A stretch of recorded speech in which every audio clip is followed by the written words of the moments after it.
Hello, this is Faith at Faith and Books, and I'm doing another video from my car because it's the end of the day. It's Saturday evening at, I don't know what time it is, 6 something.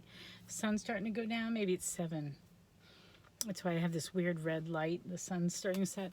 But I forgot that it's May 29th, and that the 29th of the month is when you're supposed to, I haven't been very good at it, but you're supposed to do your book review of for a year of Louisa May. And so I was going to do my review of hospital sketches, and this is going to be pretty quick.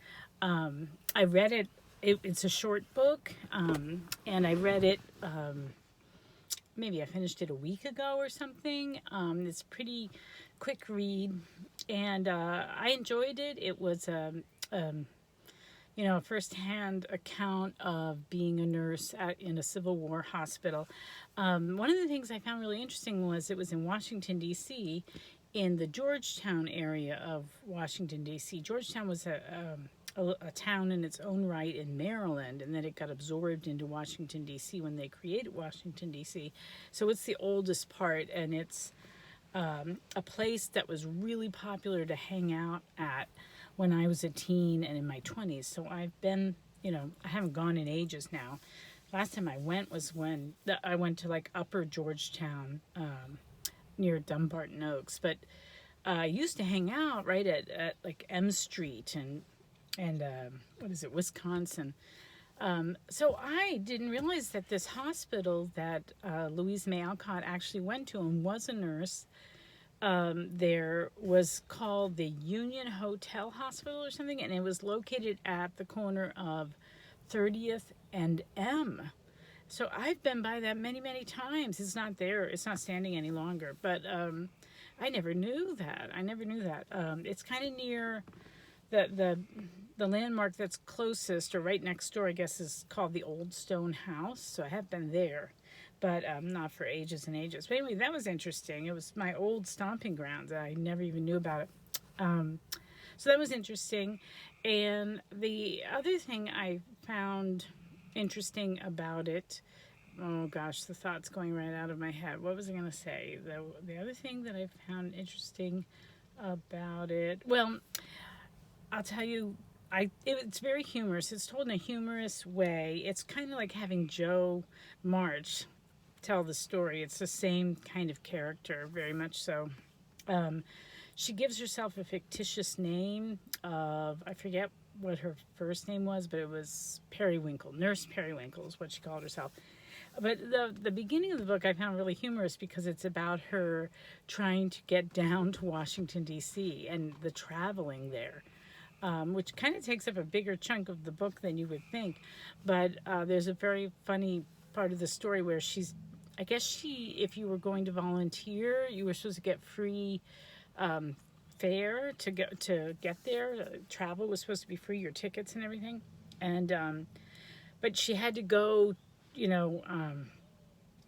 get vouchers, certified and all sorts of things like that in order to get it. But she couldn't pass up a deal like that. So she spends an entire day in Boston just tramping back and forth trying to find the right people so she can get these free tickets. And she exhausts herself just trying to do that. And then at some point she's on was it from New York to Pennsylvania or something?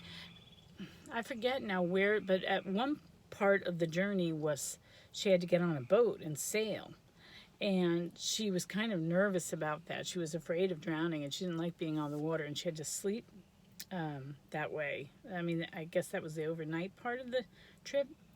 And then and then she gets to D.C., and Louise May Alcott only spent a month doing it. And the whole time I was reading, I was thinking, she had very decided opinions about what was going on, and just sort of rock solid confidence in her own interpretation of the events.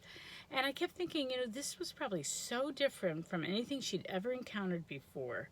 The horror of war and these men coming in wounded and dying, and being away from home. I mean, she had moved out for portions of time to work but she'd been in Boston. She could always go home to Braintree or wherever. No, Braintree is John Adams. Where was she? She was in Concord. Yeah. I'm reading John Adams too, so I got confused. But anyway, so I thought it must have been a really, really, really life-changing experience for her. And it really gives interesting details about the different men and the issues with the hospital and different practices they had. And she didn't think it was very well run, so she sort of is critical of it.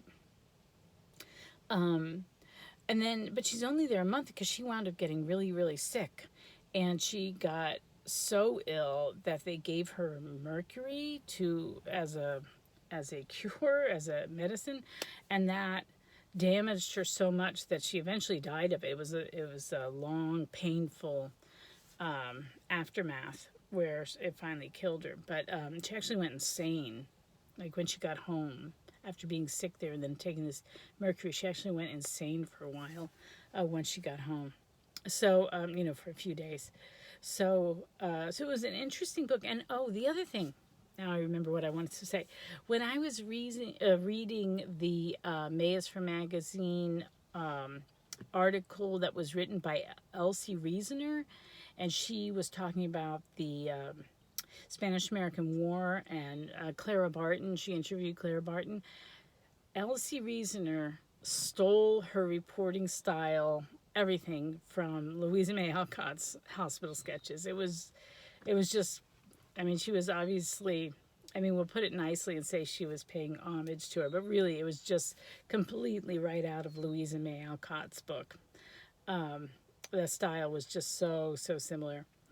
So anyway, it was an interesting book. I enjoyed it. It was a different flavor from her previous books, although still definitely Louisa May Alcott. So I enjoyed it. I read it on my Kindle for free. You can get it for free. And now I have to go. I don't know why the light keeps doing that. I don't know what I'm going to look like in this video. The light is really weird. Anyway, I have not been buying books for myself at all. But I did buy a book for the little 4-year-old because for Easter he got one of those little tiny editions of Peter Rabbit, and he loves it.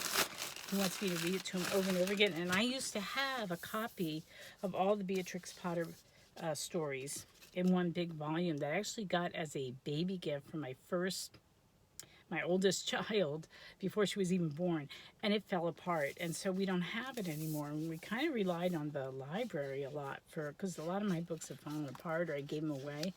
But anyway, so I decided I was going to break down and buy something not for me but for him. So there we go. I got him this book and it just arrived. So as I stepped out the door to come to the car to do this little video, I saw it. So this is going to be his bedtime story, I guess. So anyway, so that's it. Hospital Sketches was interesting. I enjoyed it, and wasn't a hard read at all. And the next book, I can't remember the name of it, but anyway, I'm going to do a June TBR anyway. So thanks for listening. Oh, I just shook the steering wheel. Sorry about that. Okay, and I'll talk to you later. Bye.